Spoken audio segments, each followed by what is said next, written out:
नमस्कार दोस्तों, मेरा नाम है संजीव वार्ष्णेय और आप देख रहे हैं टेलीकॉम गुरु यूट्यूब चैनल। आज के वीडियो में हम बात करने वाले हैं ESSL की जो फेस अटेंडेंस मशीन है, फेस रिकॉग्निशन मशीन है, दैट इज़ MB20, जो कि जो सबसे इकोनॉमिकल मशीन जो ESSL के अंदर फेस में है वो है ESSL MB20। तो ये मशीन के बारे में हम बात करेंगे, इसके फीचर्स के बारे में बात करेंगे, इसमें कितने यूज़र्स हम डिफ़ाइन कर सकते हैं, ये सारी डिटेल्स को जानेंगे और कैसे हम इसके अंदर क्या क्या अब जो है कनेक्टिविटीज़ इस डिवाइस के अंदर पॉसिबल हैं। तो लेट्स डिस्कस द। तो सबसे पहले हम जानते हैं कि ये हमारी जो ESSL की मशीन है, इसके अंदर जो फेस रिकॉग्निशन कैपेसिटी है, जो फेस की कैपेसिटी है दैट इज़ 500 फेसेस की इसके अंदर आप जो है फेस रजिस्टर कर सकते हैं। और साथ में जो इसमें फिंगर कैपेसिटी है वो 2000 फिंगर्स की कैपेसिटी है। तो अगर आप पूछेंगे कि कैसे 2000 फिंगर्स की कैपेसिटी है, बट यूज़र्स जो है इसमें 1000 यूज़र्स होते हैं और जो फेस की कैपेसिटी 500 है, फिंगर की कैपेसिटी 2000 है और जो इसके अंदर जो RFID कार्ड्स है उसकी जो कैपेसिटी है वो 1000 है। तो मीन्स फिंगर्स की जो है 2000 कैपेसिटी है। दैट मीन्स कि आप लेफ्ट हैंड की फिंगर और राइट हैंड की फिंगर दोनों रजिस्टर कर सकते हैं। अगर आप 500 फेसेस रजिस्टर करते हैं और 4 फिंगर रजिस्टर करते हैं तो भी आप इसमें कर सकते हैं। हर पर्सन की 4 फिंगर्स रजिस्टर हो सकती है।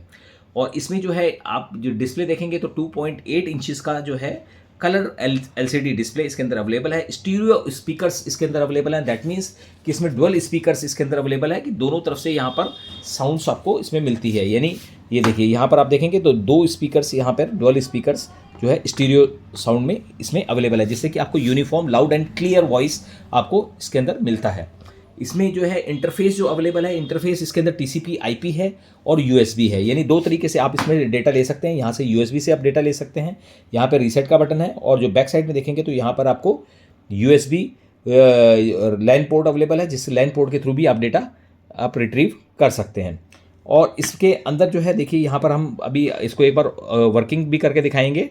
और इसमें जो है पुश डेटा नोटिफिकेशन का भी आप इनेबल कर सकते हैं, जिससे कि आपको जो है जो ADMS वगैरह जो सॉफ्टवेयर्स हैं आप उनको भी इसके साथ कनेक्टिविटी थर्ड पार्टी इंटीग्रेट कर सकते हैं। यानी वेब बेस्ड भी एप्लीकेशंस आप इसके लिए यूज़ कर सकते हैं, क्योंकि इसमें पुश डाटा नोटिफिकेशन अवेलेबल है।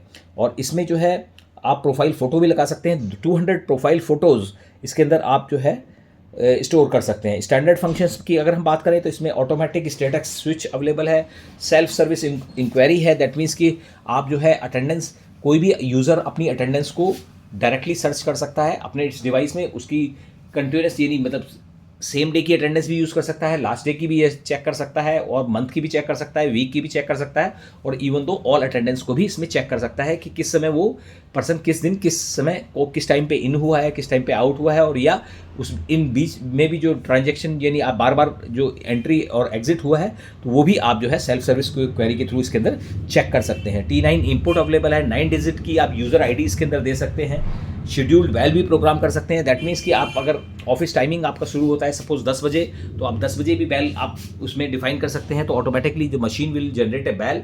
और उसी तरीके से शाम को अगर 6 बजे आपका ऑफिस ऑफ होता है तो उस समय भी हम जो है इसका बेल का जो टाइमिंग इसके अंदर सेट कर सकते हैं। फोटो ID भी इसके अंदर स्टोर कर सकते हैं। लॉक इसके अंदर आप कनेक्ट कर सकते हैं।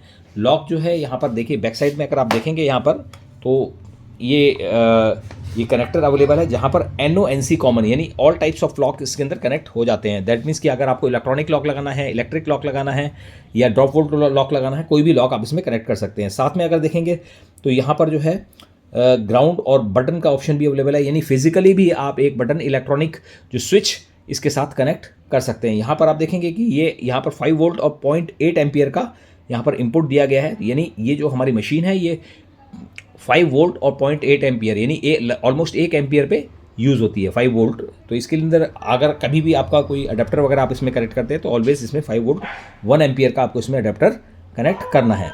और इसमें एग्जिट बटन, जैसा कि मैंने बताया, एग्जिट बटन भी कनेक्ट किया जा सकता है। और 0 to 45 डिग्री सेंटीग्रेड तक ये सपोर्ट करती है। 4 टाइप्स ऑफ इसके अंदर वेरिफिकेशन अवेलेबल हैं। मीन्स आप कार्ड से भी वेरीफाई कर सकते हैं, आप फिंगर से भी वेरीफाई कर सकते हैं, आप पासवर्ड से वेरीफाई कर सकते हैं और साथ में फेस से वेरीफाई कर सकते हैं, यानी 4। और इसका जो रिकॉग्निशन स्पीड है दैट इज़ लेस देन और इक्वल्स टू अप्रॉक्सीमेटली 1 सेकेंड, यानी 1 सेकेंड से कम टाइम में ये आपको रिकॉग्नाइज कर देती है। और एक्सेस कंट्रोल आप इसके थ्रू कनेक्ट कर सकते हैं, एग्जिट बटन कनेक्ट कर सकते हैं और साथ में इसमें जो है 900 मिली एम्पियर का इसके अंदर जो है 5 वोल्ट ये बैटरीज इसके अंदर अवेलेबल होती है, जो कि अप्रॉक्सीमेटली आपको जो बैकअप देती है लगभग 3 आवर्स का इसके अंदर बैकअप आपको मिल जाता है। तो चलिए एक बार हम अब मशीन के को ऑपरेट करके देखते हैं, मशीन में देखते हैं कि क्या क्या इसमें ऑप्शंस और भी अवेलेबल हैं। तो सबसे पहले हम यहाँ पे मेनू का बटन प्रेस करते हैं, तो यहाँ पर आप देखेंगे कि यहाँ पर सबसे पहले यूज़र का ऑप्शन आ रहा है, जहाँ पर हम यूज़र रजिस्टर करते हैं। ये देखिए यहाँ पर हमने यूज़र पे ओके किया, तो यहाँ पर न्यू यूज़र, तो इस जैसा कि मैंने बताया कि 1000 यूज़र्स की इसके अंदर कैपेसिटी है। ऑल यूज़र्स में आप जाके देख सकते हैं कि कौन सा यूज़र आपने रजिस्टर किया हुआ है, और यहाँ से जाकर आप एडिट भी कर सकते हैं। यानी आप किसी पर्सन को अगर आपने खाली कार्ड असाइन किया है, उसको अगर आप फेस रजिस्टर करना चाहते हैं या उसमें पासवर्ड भी देना चाहते हैं, तो ये सब भी हम यहाँ से डिफ़ाइन कर सकते हैं। अब नेक्स्ट हम बात करेंगे यूज़र रोल की। तो यहाँ पर यूज़र रोल भी डिफ़ाइन कर सकते हैं कि भाई उसमें शेड्यूल 3 टाइप का इसमें यूज़र रोल डिफ़ाइन किया जाता है, तो वो भी आप पर्टिकुलर टाइमिंग पे डिफ़ाइन कर सकते हैं। नेक्स्ट अगर देखेंगे तो कम्युनिकेशन जो इसमें इंटरफेस है वो आपका जो अवेलेबल है दैट इज़, जैसे कि मैंने आपको बताया कि एथरनेट यानी TCP IP के थ्रू अवेलेबल है, USB के थ्रू भी आप ले सकते हैं। और साथ में यहाँ पर ऑप्शन जो है, अगर क्लाउड सर्वर सेटिंग में जाएंगे तो आप जो है वेब बेस्ड जो है ADMS सॉफ्टवेयर के थ्रू भी आप इसको इंटीग्रेट कर सकते हैं, यानी थर्ड पार्टी इंटीग्रेशन भी इसके अंदर कर सकते हैं। अब यहाँ पर देखेंगे जो कि पुश डाटा को सपोर्ट करता है। अब यहाँ पर सिस्टम में हम जैसे आते हैं, तो यहाँ पर सिस्टम में आप अगर देखेंगे तो सिस्टम के अंदर ऑप्शंस यहाँ पर डेट एंड टाइम सेटिंग करने का ऑप्शन आता है।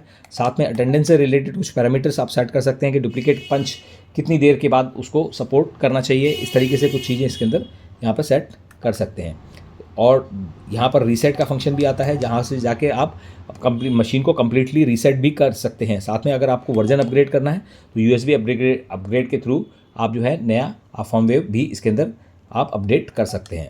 साथ में जो है पर्सनलाइज यहाँ पर मैसेज वगैरह आप स्टोर कर सकते हैं, पर्सनलाइज आप जो है वॉइस प्रॉम्प्ट्स वगैरह रिकॉर्ड कर सकते हैं, तो यहाँ पर वो ऑप्शन होता है। साथ में यहाँ पे देखेंगे कि डाटा मैनेजमेंट का ऑप्शन है, जहाँ पर डाटा मैनेजमेंट के ऑप्शन में जाते हैं तो डिलीट डेटा का ऑप्शन आता है। तो डिलीट डेटा के अंदर आप जैसे डिलीट करेंगे तो इसमें अटेंडेंस डेटा डिलीट कर सकते हैं, all data delete. Attendance data delete का मतलब जो पहला फंक्शन है उसमें केवल आपका जो अटेंडेंस से रिलेटेड डेटा होगा वही डिलीट होगा, दैट मीन्स कि यूज़र आपके क्रिएटेड रहेंगे, बट जो आपका अटेंडेंस डेटा है वो आपका डिलीट हो जाएगा।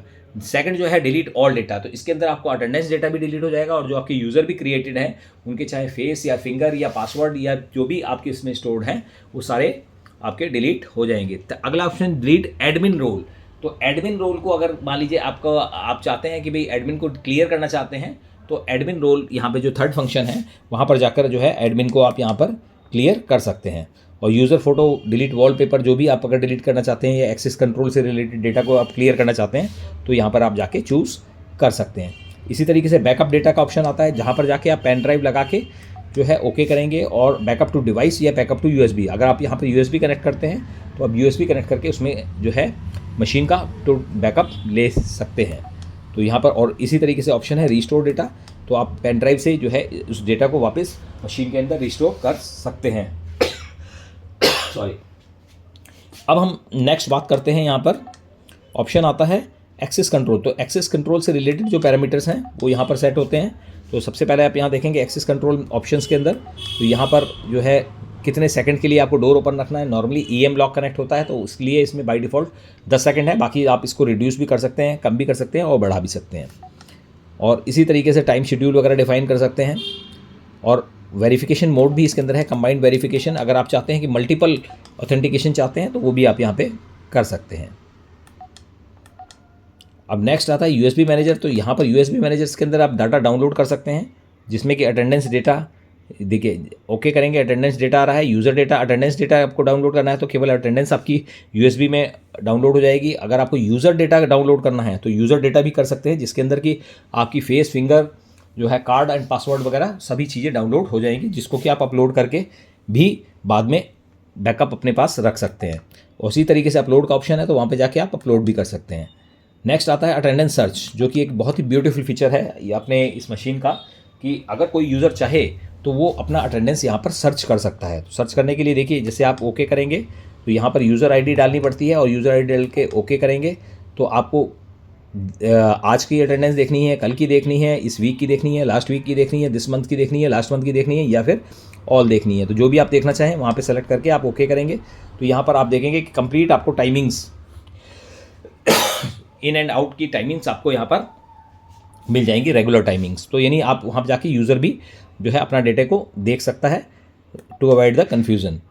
अब यहाँ पर आप नेक्स्ट देखेंगे तो यहाँ पर शॉर्ट मैसेज का ऑप्शन है, ये मैसेज वगैरह भी आप स्टोर कर सकते हैं। साथ में आप ऑटो टेस्ट, यहाँ पर आप जो है एलईडी टेस्ट भी कर सकते हैं, जो टेस्ट ऑल फंक्शन भी कर सकते हैं, वॉइस भी टेस्ट कर सकते हैं। तो ये सारी चीज़ें यहाँ पर आप टेस्ट हो जाती हैं। जैसे आप ओके करेंगे तो ये जो है प्रॉम्प्ट्स आपको, तो सारे प्रॉम्प्ट्स जो इसके अंदर स्टोर्ड हैं वो सारे आपके ऑटोमेटिकली प्ले कर देगा। तो इस तरीके से आप जो है यहाँ पर टेस्ट भी कर सकते हैं, कीबोर्ड भी टेस्ट कर सकते हैं।